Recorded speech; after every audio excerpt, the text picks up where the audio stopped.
You. Finding life rather dull? Dreaming again of exotic places? Wishing you were somewhere else? We offer you escape.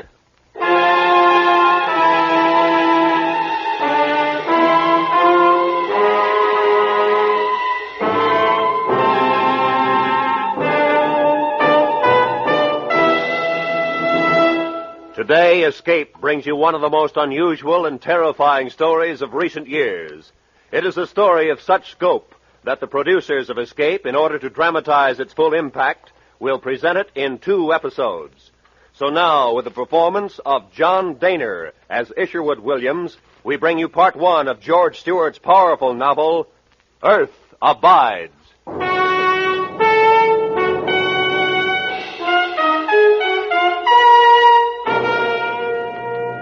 If a killing type of virus strain should suddenly arise by mutation, it could, because of the rapid transportation in which we indulge nowadays, be carried to the far corners of the earth and cause the death of millions of people.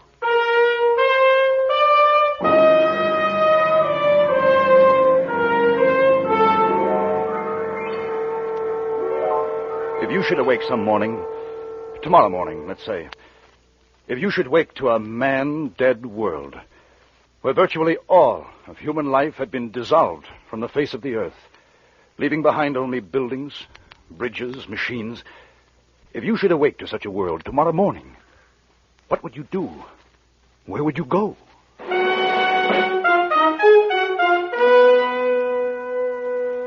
My name is Isherwood Williams.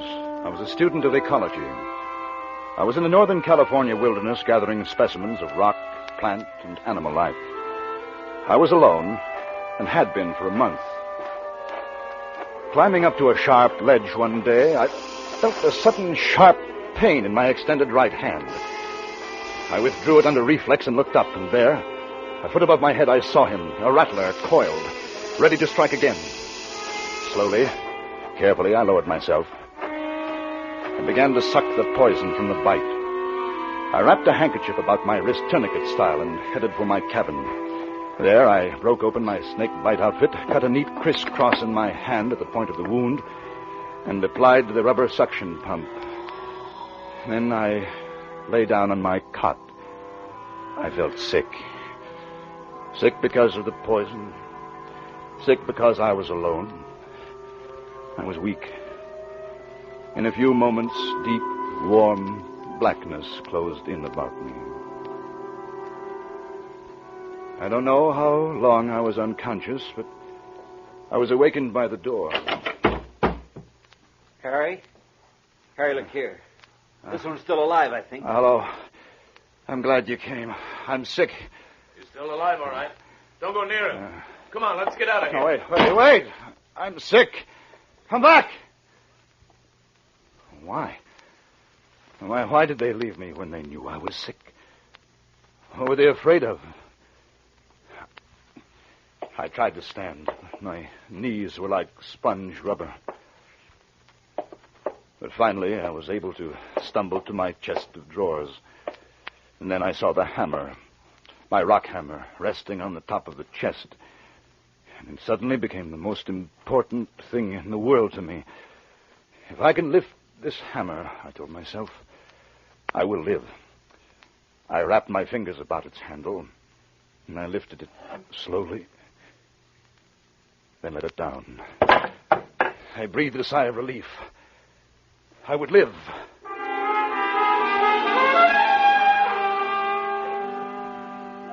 In the morning, I felt better. I got up, packed the car, and headed for the nearest town, Hudsonville, about 10 miles to the south.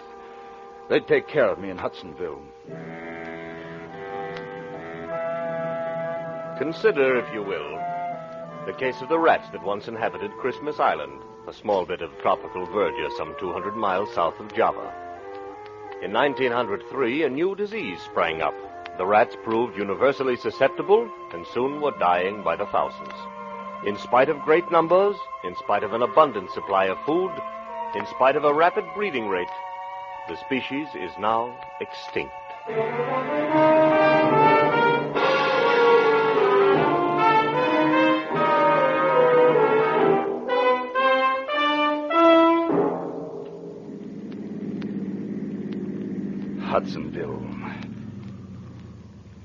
The familiar houses, stores, taverns, but no one on the streets. A hen scratched quietly in the dust. A lonely dog was howling somewhere. I got out of the car and walked into a little restaurant. The place was empty. Hey. Is anybody here? Hey! Silence. Deathly silence. On the counter, I saw a newspaper. I flipped it open. The headline... Crisis. Acute. I read the story, a dispatch from Washington. The federal government is herewith suspended as of the emergency. All officers, including those of the armed forces, will put themselves under the orders of any functioning local authority by order of the acting president. Front page, column 3. The West Oakland Hospitalization Center has been abandoned. Its functions, including burials at sea, are now concentrated at the Berkeley Center. Keep tuned to your radio. The radio. The radio in my car.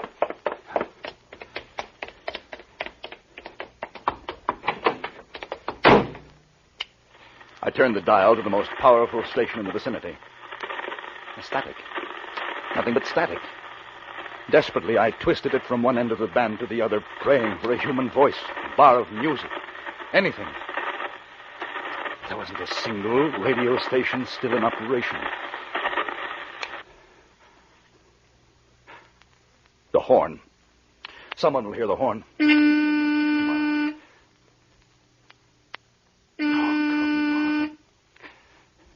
Oh, come on. No.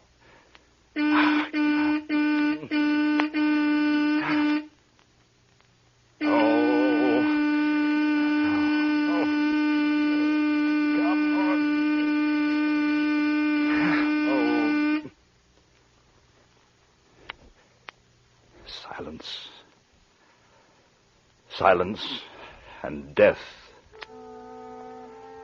I leaned back in the seat, exhausted. I sat that way for minutes before I looked at the paper again. The paper. The last sign of human life left to me. It was dated a week before. I read it through twice. Whole cities had perished. Medical centers, bodies. Doctors, nurses, burial crews hard at work, and then they too had fallen and died. The United States, the world, the stagnant flesh pool of death. Suddenly, with terror, I thought of home. I started for San Francisco. On the way, I helped myself to a tank full of gas at a station. Oddly enough, the pumps were still working. Electricity still flowed from the river-driven generators, and the lights still blazed. I wondered how I had survived. Perhaps the snake venom had counteracted the virus. Perhaps the clean wilderness, who could say? But somewhere, someone else was alive. The men at the cabin door, there must be others, but where? I passed some cows in a pasture. Smiled to myself at the irony. The world belonged once again to the animals. Ecological observation. Pedigree means nothing now. The prize, which is life itself, will go to the keenest brain, the staunchest limb, the strongest jaw. The champion boars will die in their well-kept pens, but the shoats will roam wild. In a few generations, their legs will grow slim, their bodies thin, their tusks longer. Man, they need nothing from man. I passed 4 or 5 cars on the highway, abandoned. But farther along, I spotted another car, and there was a man inside. I stopped and got out. He had fallen over the wheel. There was a bottle beside him and the strong smell of cheap liquor. I shook him. Come on. Come on, wake up. Wake up. Oh, Wake up, I said. Hey, come on now, come on. Now, leave me alone. Now, you just leave me alone. I said wake up. Hey. What's your name? Your name. Oh, what difference does it make? Oh, come on. Don't go back to sleep. What's your name? Barlow. Barlow's my name. 58 Barlows in the Seattle telephone directory, and I'm the only one left. Me. The dirtiest skunk of the lot. What am I doing alive? Answer me that. Go back to sleep, Mr. Barlow. Oh, wait. Here. It's free on the house. Everything's on the house now. Have a drink. No, thanks. Let me tell you why I'm still alive. Because I'm being punished. I'm not good enough to die. Oh, goodbye, Mr. Barlow. No, hey, come on back. I'll buy you a drink. It's good. I'll buy you a drink. Look here, I got $500. I took it from a bank yesterday. You want to hear? $500.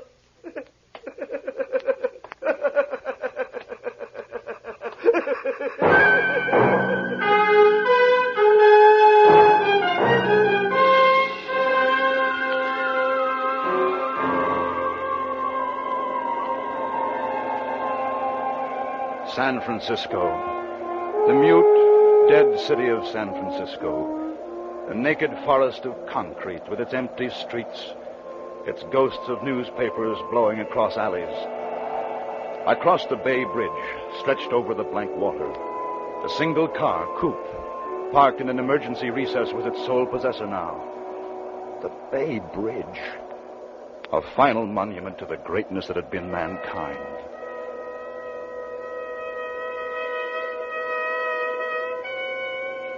I drove the familiar route toward home, turned right at San Lupo Drive, pulled up in front of the house. I walked up the stairs, took out my key, opened the door. A strange odor of must and stale food blew out at me.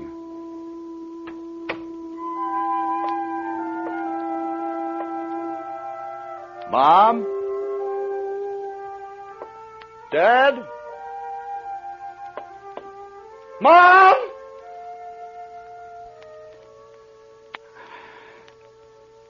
I fell into a chair and cried.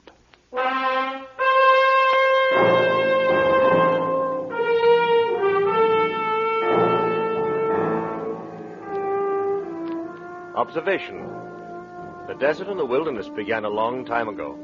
Men came only in the latter centuries. They camped at the springs and wore faint trails through the mesquite bushes. They laid rails, strung wire, paved long, straight roads. After a while, men were gone, leaving their small works behind them. In 1,000 years, at a conservative estimate, man will be a forgotten stone in the jungle.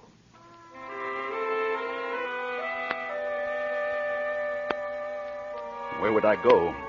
I had no idea. I only knew I had to keep going. Change of place was my only comfort now, the only way I had of convincing myself that there was still life in the world. The snake bite began to hurt again, but it felt good, some small sign of living flesh. I left San Francisco and started across what had once been the United States, Route 66, through the giant Southwest, the towns, the empty, dead towns. The dust-blown, silent towns passed me by, one after another. Kingman, Flagstaff, Albuquerque, Oklahoma City. Just outside Guthrie, I saw a Negro tending his garden as if nothing had happened. He was afraid. He waved me on with a shotgun. In Tulsa, the sprinklers were still going in the park. I stopped. In Fayetteville, Arkansas, I heard music. Came from a little bar, neon lit, spitting its bright invitation to the empty street. I took my hammer and went inside. The bottles were stacked neatly, the bar rag over the rack, and a broken jukebox, blazing in blues and reds, singing its song to the vacant, varnished tables. And you just want to jump up and shut down up. like a carnival. Shut up. It's love. Shut up. There's a sparkle Shut up. to me. Shut up! Shut up! Shut up! Well grounded you are, but you're soaring to where? Oh, but it's love.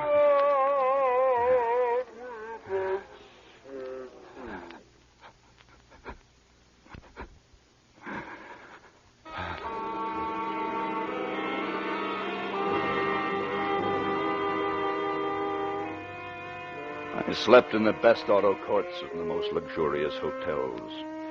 I slept and ate from the leavings of 150 million people. All the wealth of America had been bequeathed to me. All its wealth and its death.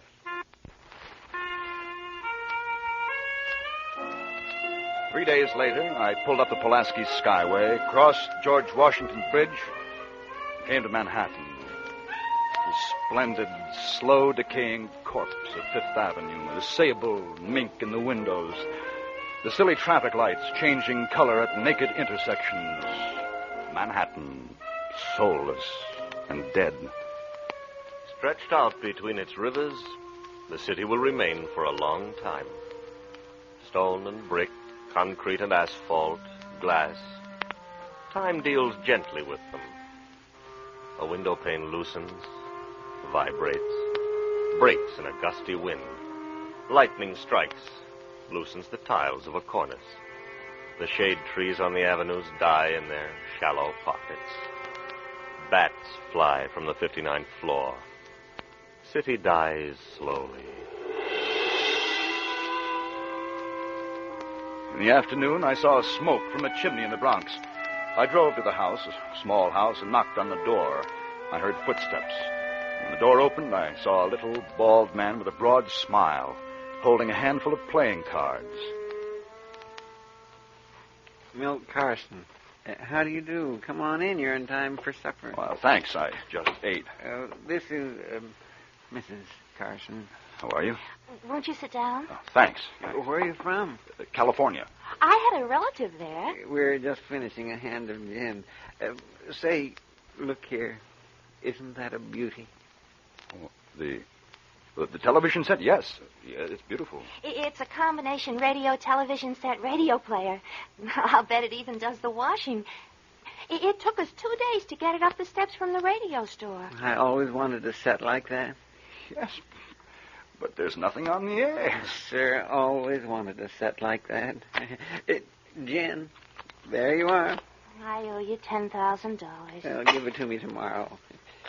There's a busted window at the Chase National. All the money you want. I carry $50,000 with me all the time just to be on the safe side. Of course, you can't buy anything with it now, but sure feels nice to carry around. How about some salami? No, thanks. I just ate. Oh, yeah. Say, do you like canasta? Not much at cards. Oh, canasta I could teach you. It's simple, like rummy, but a little different. What I was wondering was, why don't you stay here? Got everything you'd want right here in the Bronx. Need a coat for the lady, break a window at I.J. Fox. You should see some of the diamonds I got Mrs. Carson at Tiffany's yesterday. Beauties. Hey, where are you going? I've got to get started. Well, where? There ain't no place to go. Lots of luck. Well, thanks, but I wish you could stay with us. No, thanks. Goodbye. Oh, the scavengers. How long would they last? Through the winter? And it was doubtful. There'd be no central heating. Even breaking furniture in the fireplace wouldn't keep them alive. They were like highly bred spaniels or Pekingese who walked the city streets at the end of their leashes. They would die with the city a season or two later of pneumonia or accident. The Negro in Oklahoma with his heart to the land, he would survive. Milt Carson and his new wife, no. They were waiting for death at the card table.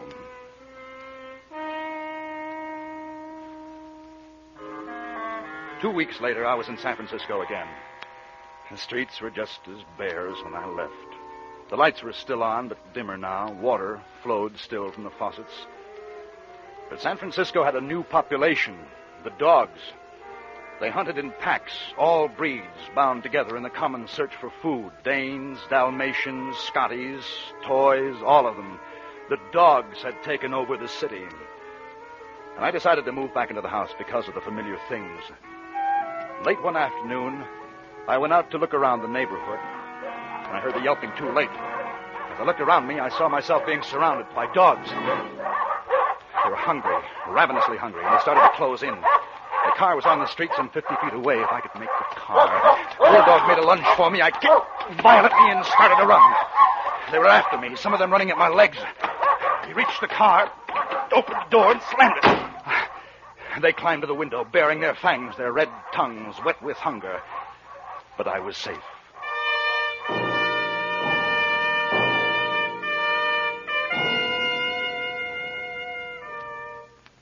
Then the night. And that night, the lights went out. The lights. The lights. Hey, the lights. What's happened to the lights? I looked out over the city. It was black. Black as death. The age of electricity was over. Finished.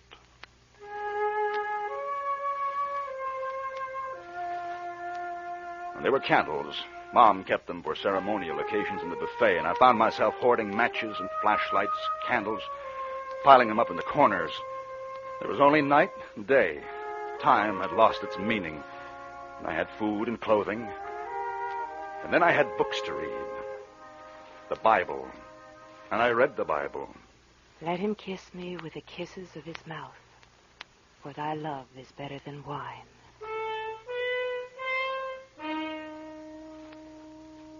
There was a faint but unmistakable light burning that night a mile away on Nob Hill. I got into the car and drove to the light.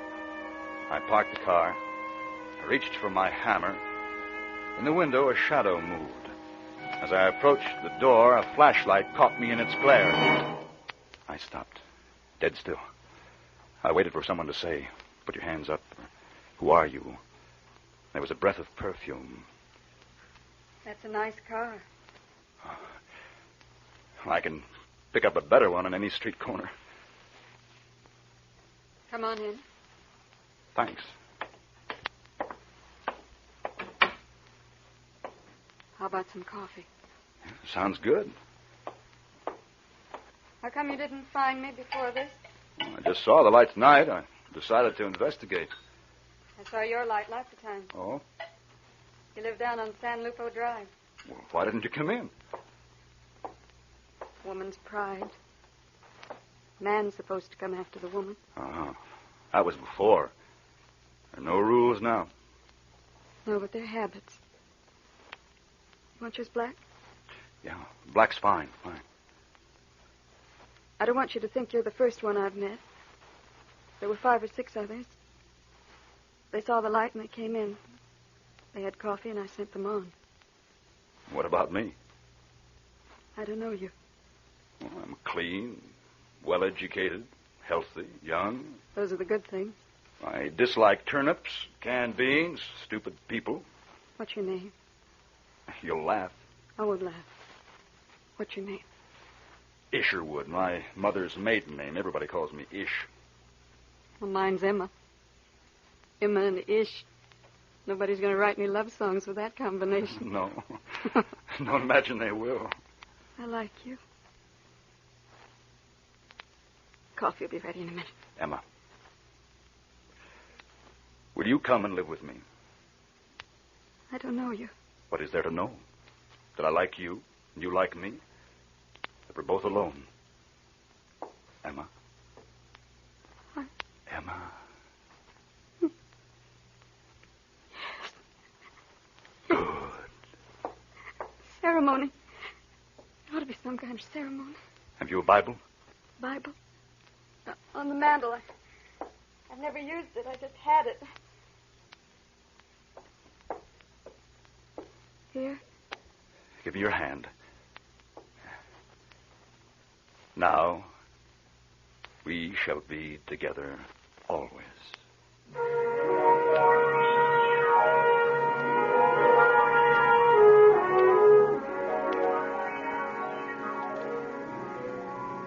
Emma was warm and understanding, a good woman, a healthy woman.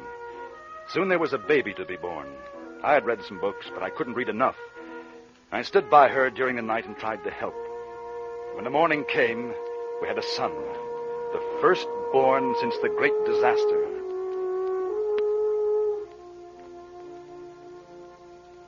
Then there was the matter of time.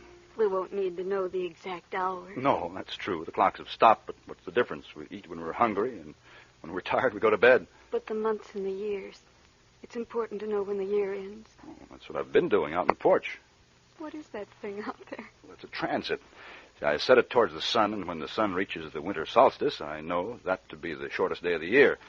And that will be our New Year. Well, New Year's Day isn't the shortest day of the year. No, December 21st is. And we'll make that our New Year.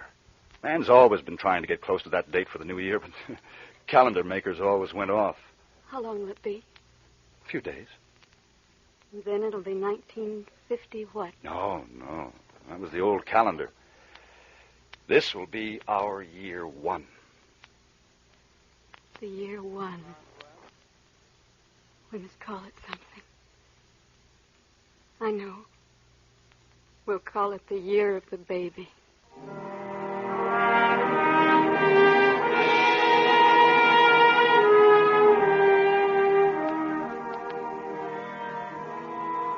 The new life began around the simple problems of Emma, myself, and the baby.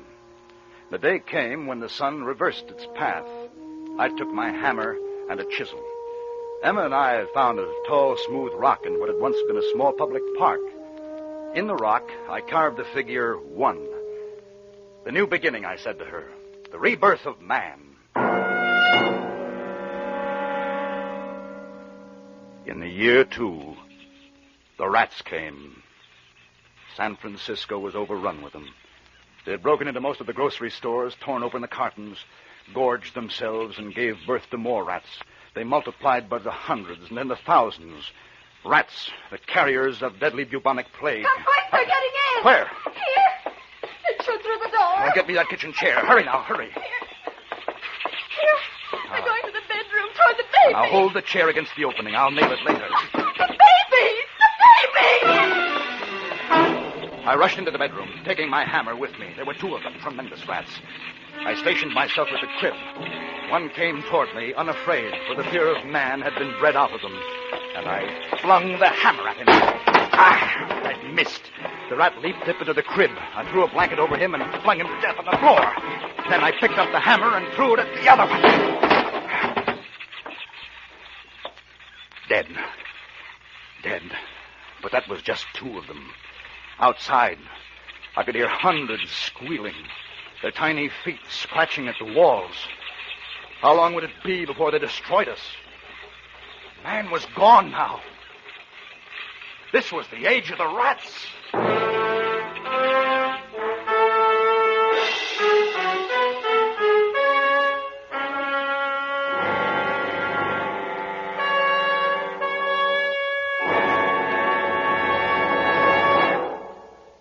Escape is produced and directed by Norman MacDonald. You have just heard part 1 of Earth Abides by George Stewart, specially adapted for Escape by David Ellis. John Dehner was starred as Ish, with Larry Dobkin as Dr. Stanley, and Peggy Weber as M. Featured in the cast were Michael Ann Barrett, Parley Bear, Ron Brogan, Paul Frees, and Lou Krugman. The special music for Escape was arranged and played by Ivan Ditmars. Next week, Escape will bring you the second half of Earth Abides, truly one of the most gripping and terrifying novels of recent years.